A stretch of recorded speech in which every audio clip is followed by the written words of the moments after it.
Hello there, welcome back. Yesterday we just installed a new operating system with Raspberry Pi OS, which was directly streaming in my laptop just like this. In today's video, we are going to focus on adding a clock and integrating it with my Raspberry Pi over here. So right now I'm just testing this display using an Arduino Nano, which is perfectly working right here as you can see. When I reset this thing, it starts over again. See? I'm just making sure that this I2C display is working properly with only 4 pins, and it seems to be working actually. So let's just jump onto this and start making the clock one. The first thing we need to do is connect this I2C LCD to the GPIO pins, whose pinouts are as shown right here. So ground and VCC to pin 6 and pin 4, and STA serial data and serial clock to pin 3 and pin 5. And this is the pin layout of my Raspberry Pi, which is 3. I think it's the same for all the models. So the power pins are over here, and the GPIOs HDA and SCL are over here. So let me just connect those two. Alright, so the hardware is being connected just as shown over here through Gemini. Now I have to enable the I2C on Raspberry Pi using the raspi config command, and then select yes to enable it. So let's do that. Interface, so it's saying go to interface, then enable disable I2C. Yes, that is it. I would like to. Okay, I2C is enabled. Now let's finish it. I have to reboot the device after this, so let's do that.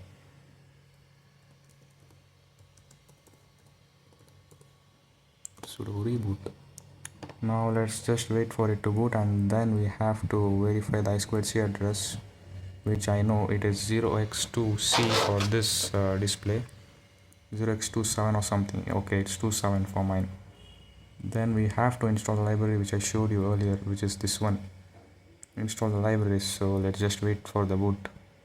Okay, apparently it's giving me an virtual environment error because Raspberry Pi OS uses pip for running on most of the hardware or software according to what I'm learning right now. So we need to install the virtual machine and then run the that Python script for the clock thing. So let's just do that now. I'm going to use the virtual environment method. So let's just install the Python full version. Okay, let's just try this.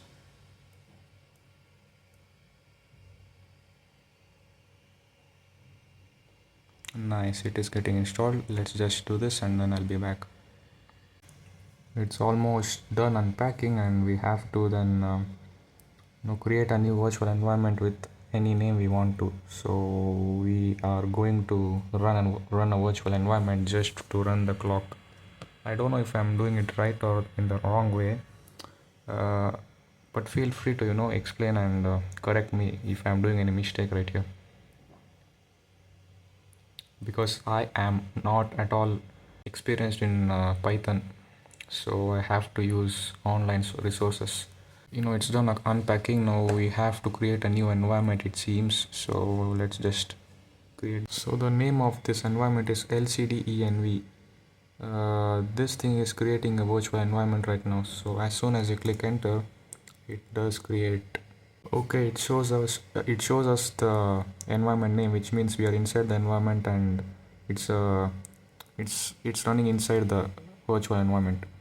So now we have to install the libraries which I was talking about earlier, which is this pip3, which is RPLCD, which means the library for the hardware of this I2C, this I2C to serial adapter for this display. So let's just do that too. Paste and enter. Alright, so it's successfully installed. So we need to create a new Python file through which we are going to run the the Python code for the clock. So that is nanoclock.py. The clock.py is the file name in which we are going to store the the Python code just for this display's sake. So Py means it creates the file or folder or whatever. So now this is the file editor in which we have to paste this code. Obviously I will not type this shit, so let's just copy and paste it. Paste. So the code is ready over here, and I have to save and exit this thing. Control O means write out, so Control O and enter. So the code is saved, so we need to exit this editor, which is Control and X.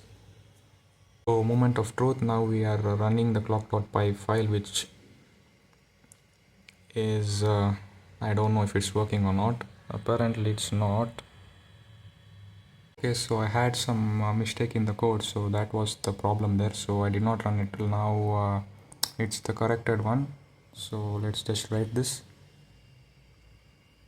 save. Yes, let's run it and see.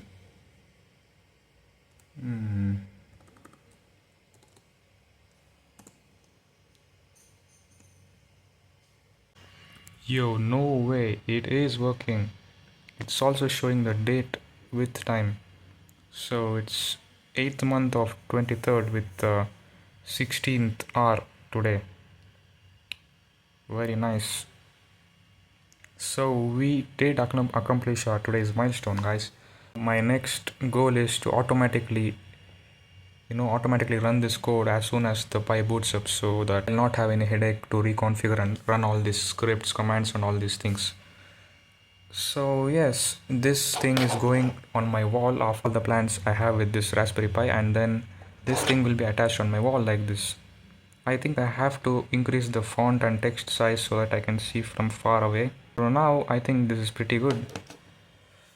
If you still want a detailed explanation rather than showing this stuff, I will explain it. Just comment down your thoughts and ask me whatever questions you need. And that's all for today, I guess. This is very impressive for me. Comment down your thoughts, I'll reply as soon as I see it. And also give me future plans to do anything with rest of these GPIO pins right here. So that's it for today. Bye.